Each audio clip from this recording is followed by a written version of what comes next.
ইউরোপের যুক্তরাজ্যের প্রবাসী বাংলাদেশিদের এগিয়ে যাওয়ার কথা আমরা সবাই জানি, কিন্তু আজ ইউরোপীয় ইউনিয়নের অন্যতম দেশ জার্মানিতে প্রবাসী এক বাংলাদেশির সাফল্যের কথা জানাচ্ছেন মনিরুদ্দিন জুয়েল। জার্মানিতে যে কয়েকজন প্রবাসী নিজেদেরকে অর্থনীতির মূল স্রোতে প্রতিষ্ঠিত করতে পেরেছেন তাদের মধ্যে অন্যতম ফ্রাঙ্কফুর্টের নিকটে মানহাইম শহরে বসবাসকারী জনাব দেওয়ান শফিকুল ইসলাম। তার প্রতিষ্ঠিত CLS কোম্পানি জার্মানি আইটি সেক্টরে একটি সুপ্রতিষ্ঠিত নাম। যেসব প্রবাসী বাংলাদেশী নিজস্ব যোগ্যতা ও চেষ্টায় নিজেদেরকে প্রতিষ্ঠিত করতে চান, জনাব দেওয়ান শফিকুল ইসলাম তাদের প্রেরণা হয়ে থাকবেন।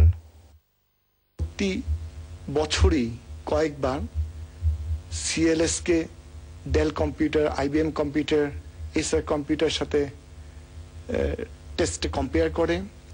সেখানে CLS প্রায় প্রতি বছরই প্রথম স্থান অধিকার করে। এই CLS কে আমি চাচ্ছি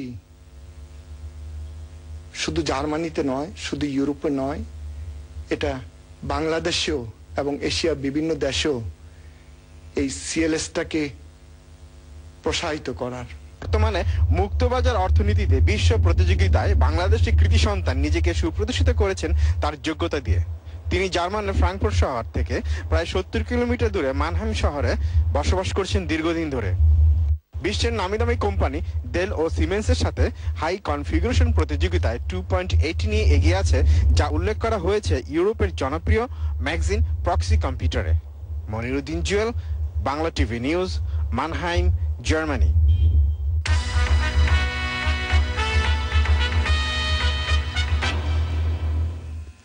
ক্রিকেট টেস্ট ক্যারিয়ারে টেলরের সেঞ্চুরি ও অধিনায়ক ড্যানিয়েল ভেটরির 88 রানের সুবাদে হ্যামিল্টনে ইংল্যান্ডের বিরুদ্ধে